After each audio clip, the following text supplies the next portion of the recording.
Magandang araw sa lahat. Nandito ako ngayon sa Main Avenue, Cubao para sumakay po ng bus carousel para puntahan po yung bagong duty ko po doon sa Mall of Asia daw po yun guys, at hahanapin ko po doon yung bagong duty ko po doon kasi day of labor po ako doon ngayon. Yan, ito na po guys, pasakay na ako ng bus carousel. Yan, at ito po yung pamasahe ng bus carousel po, 38 pesos hanggang MOA. Yan, ito naman po yung Guadalupe Bridge po, at makikita na po natin dito yung Makati Ayala Avenue po yan guys, yung mga malalaking building po. Yan po yung Ayala Avenue dyan sa Makati. Bali yung bus po dito, huminto po dito yung bus carousel lane dahil nandito po yung bus stop po dito sa Guadalupe Bridge. Yan po, ito po yung mga tanawin po dito sa Guadalupe Bridge po kapag huminto po yung bus carousel. Yan po, ang ganda ng Ayala, ang lalaking mga building po. Ito naman po yung Buendia po. Yan, Buendia Makati po ito guys. Nag bus stop na naman po dito yung bus carousel po. Yan, kaya nag-video na rin po ako para makita nyo rin po yung mga iba't ibang parte po dito sa Metro Manila, lalo na dito sa Buendia po. Sa mga hindi pa po nakakapunta ng Manila po, ito na po yung Ayala po, Ayala Avenue, yung nakita nating mga mataas kanina na mga building. Ito na po yun guys. Yan, ito yung avenue na to papunta po doon. Yan po. Dito naman po yung paglagpas po ng Magallanes, makikita po natin dito yung mga tulay po. Yan, parang bituka po ng manok yung mga tulay po dito kung saan saan po pumupunta. Yan po, may papuntang Pasay, Paranaque, at kung ano-ano pa. Yan, Ayala, ganun po. Ito naman po yung Shell Residence po. Grabe, sobrang ganda po nito guys. Ano, grabe itong nadaanan namin to, kaya lang mabilis yung carousel kaya hindi ko po masyadong na video ng maayos. Yan, grabe yung Shell Residence po dito sa Pasay City po, Metro Manila, Philippines. Yan, grabe, ang ganda. Yan po, ito po yung mga makikita po natin pag papunta po tayo ng MOA. Yan, dahil hanapin ko po doon yung aking pagdudutihan na ibinigay po nila. Sayang din naman po yun kasi 10 araw lang po yung aking pasok, kaya humingi po ako ng dagdag na araw para madagdagan din po yung aking sahod. Kaya ito po yung binigay po nila dito sa Mall of Asia daw, kung makikita yun guys, yung 5 Ecom.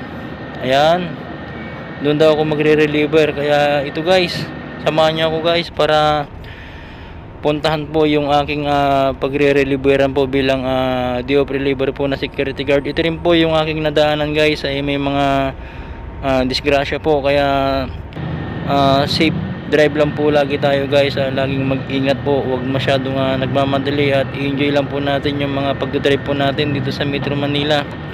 Yan, at ito na po guys yung Mall of Asia. Yan po, ito na po yung bus stop po ng mga carousel. Yan po, sobrang napakarami pong mga kababayan natin na pumupunta po dito sa Mall of Asia. Yan, para mamili po.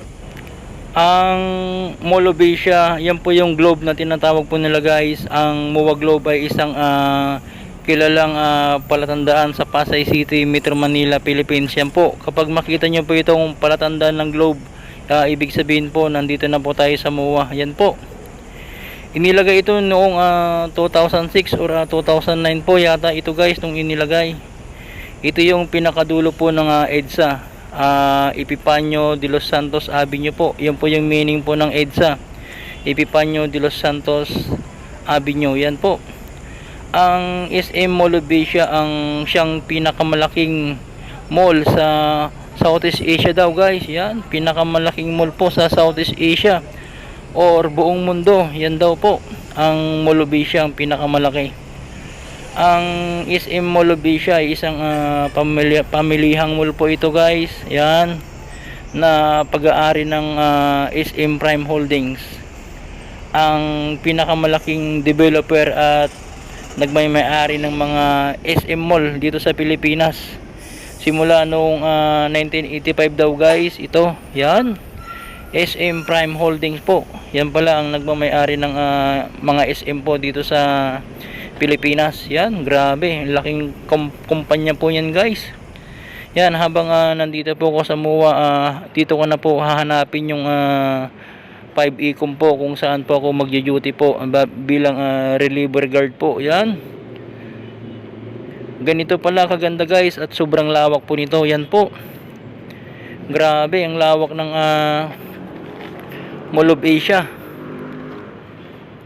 Yan, at ito po yung mga makikita po natin. Yan, kaya binidyo ko po dito para sa lahat po ng mga pumupunta po dito na matagal nang hindi na po nakakapasyal. Ito na po yung latest update po ngayon guys. Yan, grabe yung mga puno po dito ng nyog, talagang sobrang ganda po. Yan, ito po yung pinaka plaza nila guys, kasi maraming punong kahoy po dito ng mga nyog. Yan, grabe, sobrang lawak po ng Mall of Asia. Kaya ang tanong ko po kung saan ko po hanapin dito yung 5 Ecom. Kaya mamaya magtatanong po ako sa mga security guard po ng Mall of Asia. Sana alam nila po yung 5 Ecom. Yan, video ko muna dito guys para bago magtanong sa mga security guard po dito. Dahil 11:13 na po ng umaga at alas 12 po yung duty ko doon. Kaya may time pa ako na mag video, at kapag matanong ko po kung saan, magmamadali na lang po ako sa aking paglalakad para hindi pa ako malate sa aking duty. Dahil first time ko po ito at hindi ko pa po alam kung nasaan po yung building po na aking hinahanap. Yan, Mall of Asia, ang pinakamalaking mall sa Southeast Asia at buong mundo raw. Yan, grabe ang lawak po nito guys. Ang alam ko 173 hectares ito kalawak. Grabe, sobrang lawak pala nito. Kaya ito pala yung pinakamalaking mall dito sa Southeast Asia, kaya pinangalan ng Mall of Asia. Yan, grabe po, sobrang ang dami po nating mga kababayan na nandito na namamasyal po at namimili dito sa Mall of Asia. Yan po. Yan, 11:35 na siguro po ng umaga. Yan, grabe, sobrang ganda po ng kapaligiran po dito. Green na green po, at yung mga punong kahoy po dito. At kung makikita po natin yung mga kababayan po natin na naglalakad, yan po sila guys, para mapasyalan po ang Mall of Asia. Lalong lalo na po yung dagat. At dito rin po yung mga eroplano po dito natin makikita, kasi malapit lang po dito yung NAIA. Yan, kung mapapansin po natin yung mga building po na nakapalibot dito sa Mall of Asia, talagang halos pantay-pantay po yung pagkakatayo nila. Yan po yung globe, kung tawagin po. Sa gabi po yan guys, umiilaw po yan ng mga iba't ibang mga design po. Yung globe na yan guys, yan, umiilaw po yan paggabi. Kaya napakaganda ang tanawin po dito paggabi. At ito naman po yung UB Express, papunta po ito ng mga Cavite. Yan, Molino, Paliparan, yan po, Dasma. Yun po yung mga biyahe po ng mga UB Express po dito. At napakaraming terminal po dito sa Mall of Asia, kung saan-saan po yung patungo po ng lugar na halimbawa Pasay, Cavite, Bulacan, ganyan po yung mga biyahe po dito, mga terminal po dito. Valenzuela, ganyan po, Marikina. Yan, ito po. At nandito na po ako sa harapan ng aking pagjujutihan po bilang reliever guard po. Siguro isang araw or 2 araw lang ako dito, kaya nilubos-lubos ko na pong i-video po. Yan, yan po, grabe, ang taas po nito guys. Yan, dito po ako magjo-duty guys bilang day of reliever po nila. Yan, para madagdagan naman po ang aking sahod. Yan, kasi 10 araw lang po yung aking sinasahod. Yan na po, nandito na po ako sa harapan. Yan, ang ganda po ng 5 Ecom dito sa Mall of Asia guys. Yan, grabe, ang ganda po dito. Sa lahat po ng mga nakasubscribe, maraming salamat sa inyong lahat sa lagi nyong pagbisita po. At nandito na po ako sa loob at nandito na po yung kasama kong guard para sunduin po ako dito dahil first time ko po dito guys. Yan na po siya guys, nakakulay blue. Yan, mabuhay Pilipinas!